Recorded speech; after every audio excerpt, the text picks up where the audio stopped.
Hi guys, welcome to I dream. నేను మీ చాణక్య. మనం present ఇప్పుడున్న జనరేషన్లో పిల్లలు కానీ పెద్దలు కానీ ఎవరైనా కానీ రిటైర్మెంట్ 60 ఇయర్స్ తర్వాత రిటైర్ అవుతుంటారు పెద్దవాళ్ళు. ఆ రిటైర్ అయిన పెద్దవాళ్ళు ఉన్న పిల్లల మీద ఆధారపడుతూ ఉంటారు.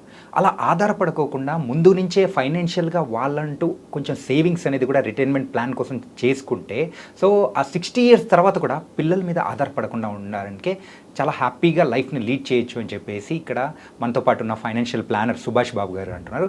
అసలు ఎలాంటి ప్లాన్స్ అది కూడా రిటైర్మెంట్ కోసం చేసుకుంటే మంచిదా అనేది అడిగి తెలుసుకున్నాం. Hi sir. హాయ్ అండి. Welcome to I dream sir. Thank you sir.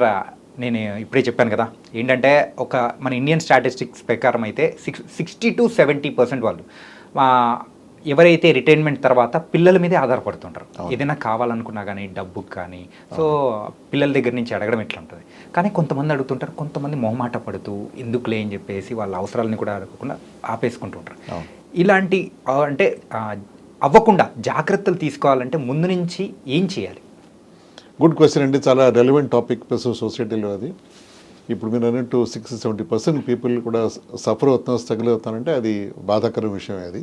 ఎందుకంటే వాళ్ళే కష్టపడి జీవితంలో వాళ్ళ ఫ్యామిలీ రేస్ చేసిన తర్వాత వాళ్ళ రిటైర్డ్ లైఫ్లో వాళ్ళు అది ఫేస్ చేస్తారంటే అది అవాయిడబుల్ సిచ్యువేషన్ యాక్చువల్గా. అది వాళ్ళు ఏం చేయాలి అని మనం ఆలోచించుకుంటే, అంటే మనం మీలాంటి యూత్ ఆ సిచ్యువేషన్ ఉండకూడదంటే ఏం చేయాలనే విషయం చెప్తాను మీకు నేను. అంటే ideal way use to save in good growing investments in your working time.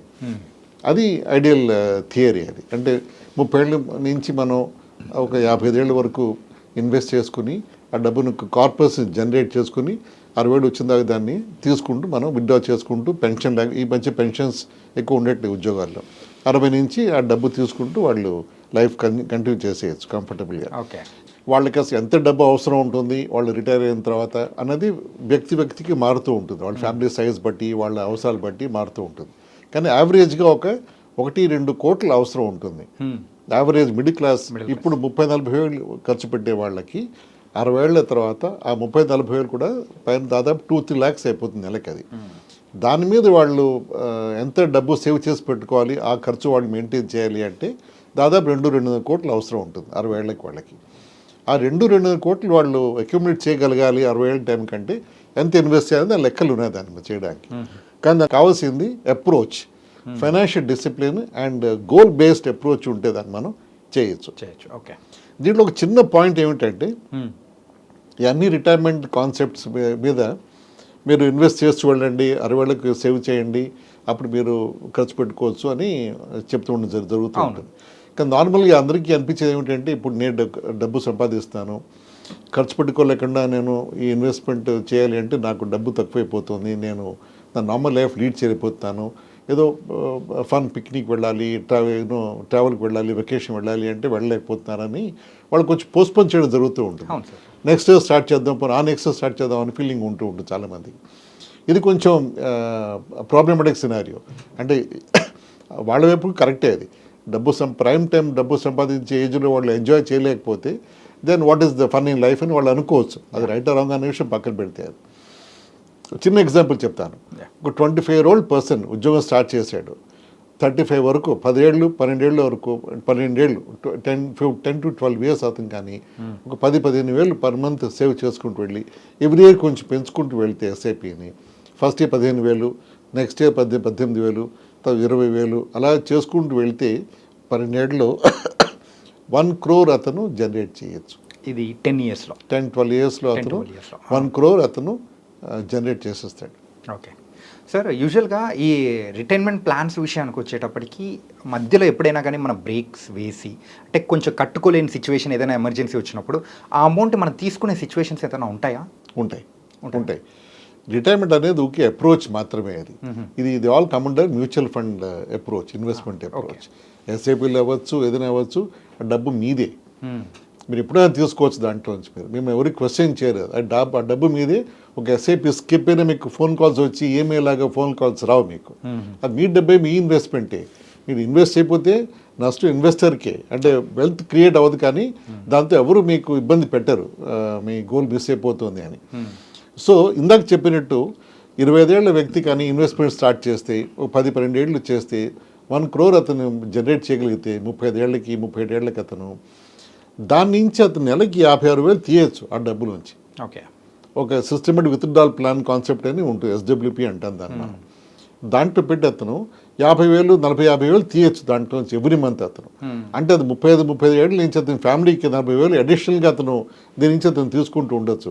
అతని జీతం దాని విషయం పక్కన పెడితే ఈ ఫండ్ నుంచి అతను 40,000 తీయచ్చు ఎవ్రీ మంత్. ఓకే. తీసుకుంటూ ఇంకా దాంట్లో అంటే ఫ్రెష్ ఇన్వెస్ట్మెంట్ చేయక్కర్లేదు దీంట్లో. ఆ 1 crore పెట్టాము, దాంట్లో తీస్తుంటాడు అతను. 60 ఏళ్ళ వరకు ఇదే సినారీ కంటిన్యూ అయితే ఈ 40,000 తీసుకుంటూ వెళ్తే అతను 60 ఏళ్ళకి ఈ 1 crore కాస్త 3 కోట్లు 4 కోట్లు అవుతుంది. ఓకే. సో ఆ 3-4 కోట్లు can act as is retirement corpus when ఈ టర్న్ 60. అంటే అతను చేసినంత ఏమిటి 25 నుంచి 35 ఏళ్ళ వరకు అతను దాదాపు నెలకి 15,000 20,000 30,000 అలా ఇన్వెస్ట్ చేసుకుంటూ వెళ్ళాడు అతను. ఈ 12 ఏళ్ళు అతను చేసుకుని అతను ప్రైమ్ టైం అప్పుడు అతను సింగిల్గా ఉంటాడు, కొంచెం ఖర్చు కూడా తక్కువ ఉంటాయని ఎక్స్పెక్ట్ చేయొచ్చు. అప్పుడే పెళ్ళి ఒక పిల్లవాడు పుట్టిన కూడా అతను మేనేజ్ చేసుకోగలచ్చు. సో ఆ టైంకి అతను కానీ ఇన్వెస్ట్మెంట్ బర్డెన్ తీరిపోతే అతను ఈ can continue his life and his commitments very comfortably all through. Okay. So దీంట్లో వచ్చింది ఏమిటి, రిటైర్మెంట్ గోల్ అతను ఆబ్జెక్టివ్ మీట్ అయింది, తెలియకుండా మీట్ అయిపోతుంది అది. నెంబర్ 2 అతని 35-37 ఇయర్లో అతనికి కావాల్సిన ఈ ఎక్స్పెన్సెస్ టువర్డ్స్ ఇది additional expenses can be comfortably met with this SWP plan. Okay. So మెయిన్గా అయితే ఇలా ఇన్వెస్ట్ చేసేటప్పుడు మనం అంటూ ఒక గోల్ పెట్టుకొని మనం ముందుకు వెళ్ళాలి అంటారు. Correct. Okay. Goal based plan ఎప్పుడు అవసరమే ఈ ఇన్వెస్ట్మెంట్స్లో. ఇన్ఫాక్ట్ ఇందాక నేను చెప్పిన కాన్సెప్ట్ని always call it investment with fun for youth అంటారు దాన్ని. ఇప్పుడు యూత్కి ఎప్పుడు ఈ ఇన్వెస్ట్మెంట్ జ్ఞాన్ కొంచెం బోరింగ్గానే కనిపిస్తుంది. ఎందుకంటే ప్రతి వాళ్ళు ఇన్వెస్ట్ చేయాలి, సిస్టమేటిక్గా ఉండాలి, తీయకూడదు, ఇన్వెస్ట్ చేయాలి అని చెప్పడంతో అది కొంచెం it gets too much on their nerves. దానికి కొంచెం దాంట్లో మనం స్పైసప్ చేసి 10 ఏళ్ళు చేయి, దాంతో ఇక్కడ withdraw money and enjoy your life అంటే the more then happy to jump in. Yeah. And ఇంకొకటి ఏంటంటే సార్, మీరు ఇందాక ఒకటి చెప్పారు ఏంటంటే మనం ఇన్వెస్ట్ చేసే టైంలలో సో ఒక ప్రైమ్ టైం వచ్చేటప్పటికి ఫస్ట్ మనము ఒక 10,000 12,000 అలా చేసుకుంటూ వెళ్తున్న వాళ్ళం. ఆ అమౌంట్ని అట్లా ఇంక్రీజ్ చేసుకుంటూ ఎప్పుడైనా కానీ ఇబ్బందులు వచ్చినప్పుడు తగ్గించుకుంటూ అట్లా అయినా కూడా వెళ్ళొచ్చు. ఎస్, చేయొచ్చు, ఎప్పుడైనా చేయొచ్చు. ఆపచ్చు, స్టాప్ చేయొచ్చు, SIP తగ్గించవచ్చు, పెంచవచ్చు, ఏమైనా చేయొచ్చు. You can do that. Okay. అట్లాంటి విషయాల్లో ఏం ప్రాబ్లం ఏమి ఉండదు. అసలు ఉండదు, ప్రాబ్లం ఉండదు. ఓకే సార్, మనమైతే ఈ రిటైర్మెంట్ ప్లాన్ గురించి మాట్లాడుకుంటే నాకు బాగా అర్థమైంది ఏంటంటే ముందు నుంచి మన రిటైర్మెంట్ ప్లాన్ని ఒక గోల్గా పెట్టుకొని ఇన్వెస్ట్మెంట్ చేసుకుంటూ వెళ్తే ఆఫ్టర్ 60 years మనం హ్యాపీ లైఫ్ని లీడ్ చేయొచ్చు అని కూడా చాలా చక్కగా చెప్పారు. So thank you sir, thank you so much. Thank you. So guys, అది ఇవాల్టి టాపిక్. మరో టాపిక్తో మళ్ళీ కలుద్దాం. అంతవరకు take care. This is your Chanakya. See you.